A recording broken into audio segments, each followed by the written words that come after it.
So I have done a number of videos recently analysing different players that United could sign this summer. I'll leave a few linked in the eye above and in the description below. But in this video I thought I'd look at what my dream team would be optimistically for the start of the 26-27 season, maybe even the 27-28 season, which actually is the season where Omar Barada and co have targeted the Premier League title. I'm going to start with the goalkeeper, back three and central midfield double pivot in this video, and in the second part, which should be out soon, I'll come on to the wing backs and front three, so make sure you subscribe to the channel for that. So we'll start with the keeper, and for me, unless we keep Andre Onana next season, which I do think is a possibility, and he manages to get back to his Inter Milan level, for me I think I'd probably move him on and replace him with one of Joan Garcia or Kawa Santos. Now I did make an analysis video on both. You can check the eye above if you do want to see a more detailed analysis, but the reason I like both of these keepers is because of their shot stopping and cross-claiming abilities. From their FBref reports you can see that both rank very highly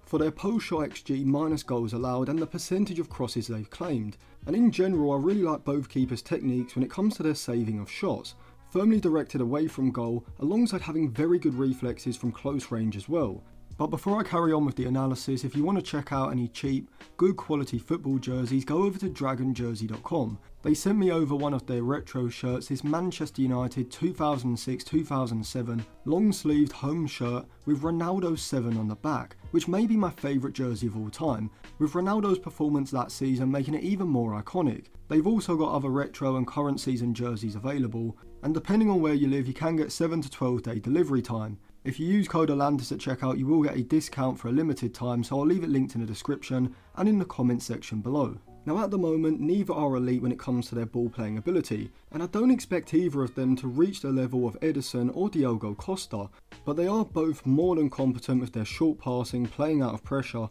as well as their lofted passes to beat the press. Personally, I prefer Kawa Santos, and it's not just because statistically he's an absolute monster when it comes to his cross-claiming. Potentially the best goalkeeper in the world at doing this alongside Courtois, which is hugely valuable, taking the pressure off his team and being able to stop chances from crosses and set pieces from even being created in the first place. But also because of his stature being not just physically dominant, but also standing at 6'6", as we have seen recently with the likes of Courtois and Donnarumma, having a keeper with a huge wingspan can make a significant difference from 1v1s and shots from the edge of the box. However, if United wanted to replace Onana this summer, it would have to be Joan Garcia because Kawa Santos has only recently picked up a ligament injury, keeping him out for several months. But because this video is a dream team for the 26-27 season, or even the season after, I am going to go with Kawa Santos, but I would be very happy with Joan Garcia as well. Central centre-back, I've said in a recent video, my dream option would be Leonardo Balerdi.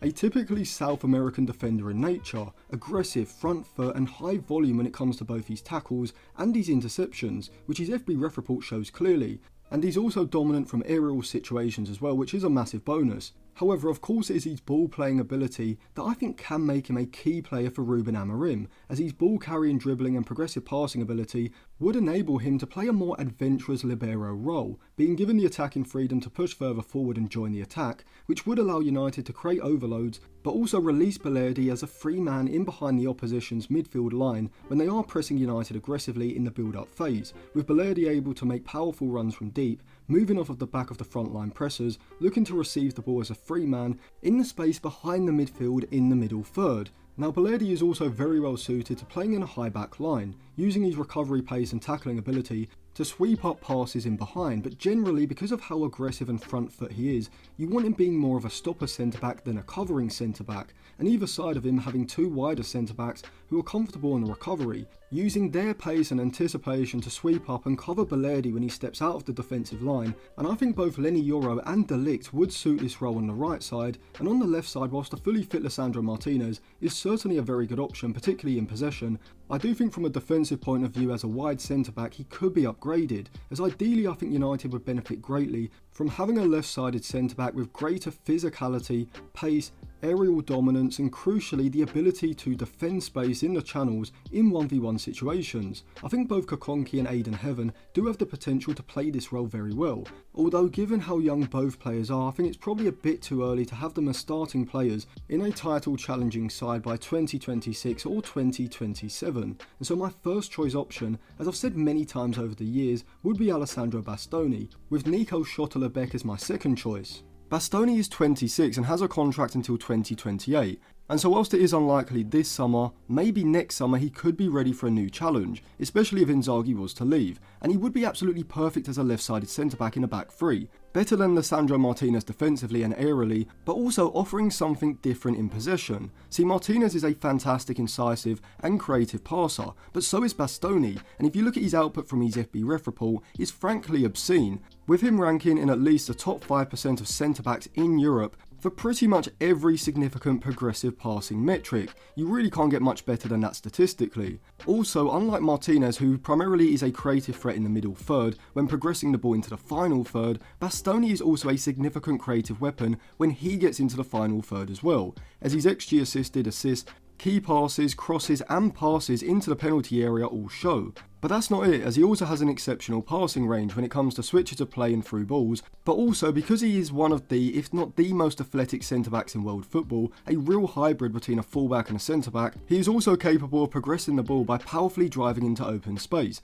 which can be seen with him ranking in the top 1 and 2% for his progressive carries and his carries into the final third and penalty area. He can join the attack down the left side like a natural fullback, wherefrom he can provide dynamic third-man runs from deep, running off the back of the opposition's midfield line, to become the free man in the final third, making over and underlapping runs, and looking to break into crossing positions, wherefrom his end product is actually probably better than any of United's other wide centre-back or even wing-back options at the moment, and he can also be a goal-scoring threat inside of the box, both in the air and with a shooting opportunity at his feet. Defensively, he ticks all the boxes that you would want in a Lisandro Martinez upgrade. Quick over longer distances, turning acceleration over shorter distances, aerially superior to Martinez, even though I do think this is an area of his game which he could improve. Not currently having the highest aerial duel win rate despite his stature, but overall, as a left-sided centre-back, I think he's clearly the best in the world, and at 26, he's probably still a few years away from when you'd expect him to hit his peak. Absolutely perfect for that left-sided centre-back role in Ruben Amorim's 3-4-3, and for the Premier League in general.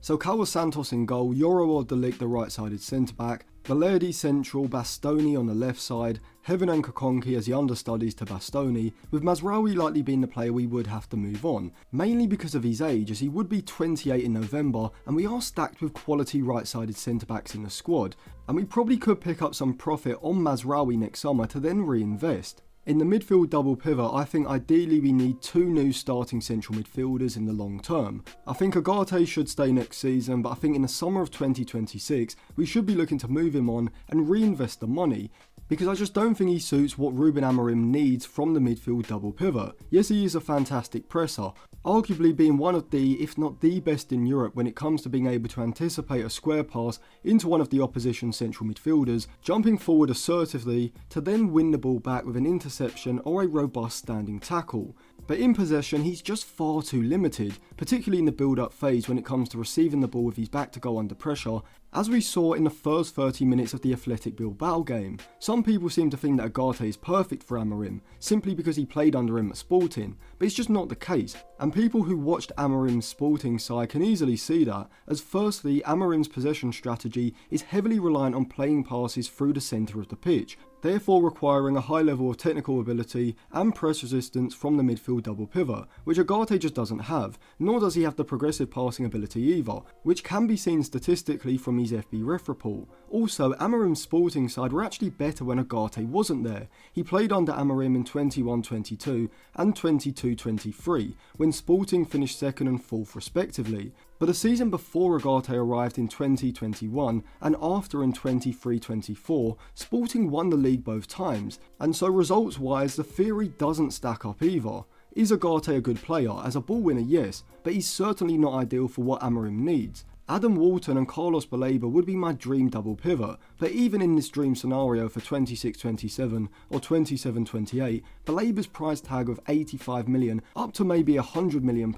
makes it incredibly hard to see happening. And so I've gone with Adam Walton alongside Ederson, with Sekou Kone and Makti Oyedele being the backup options. I think Adam Walton is ideal for Amorim because when it comes to playing through the centre of the pitch, either in the build-up phase or middle third, Walton's vision, press resistance, technical ability and pass selection would take United's possession system to the next level, whilst Ederson's pace and power replaces or probably even upgrades on what we currently have with Agate. In possession, I think these two are a perfect stylistic match, with Wharton being an elite level progressive passer and Ederson an elite level ball carrier. When it comes to playing out of an aggressive press in the build-up phase, as well as when playing through the lines against a compact defensive shape, this is where Wharton excels. On the other hand, in the transition, usually after a turnover where there's space in front to drive into, this is where Ederson will excel. Also, with Amorim transitioning the 3-4-2-1 possession shape from the middle third to more of a 3-1-5-1 shape in the opposition's half, Adam Wharton would be perfect to play the role of a regista as the single pivot in front of the back three, with Ederson then able to play the role that we saw Ugarte play against Bilbao,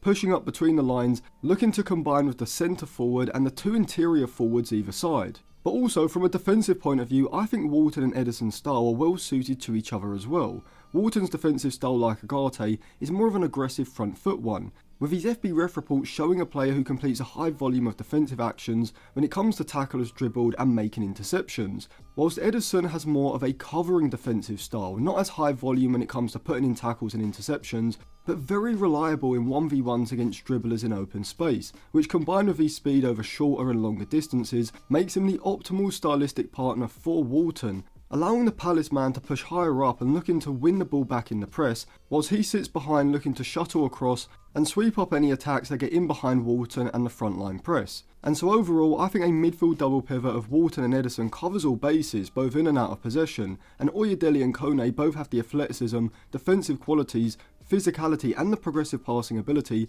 to slot into Amorim's midfield double pivot when needed as well. So that was the first part of my dream team, the goalkeeper, back three and midfield double pivot. In the second part, which should be out soon, I'll come on to the wing back and the front three. So make sure you subscribe to the channel for that. And if you want to check out any cheap, good quality football jerseys, go over to dragonjersey.com. You can use code Atlantis at checkout for a 10% discount, so I'll leave it linked in the description and in the comment section below. And if you do want to sign up to my Patreon to get access to the in-game Instagram group chat, or get a 7-day free trial to read my articles, I'll leave it linked on the end screen now as well.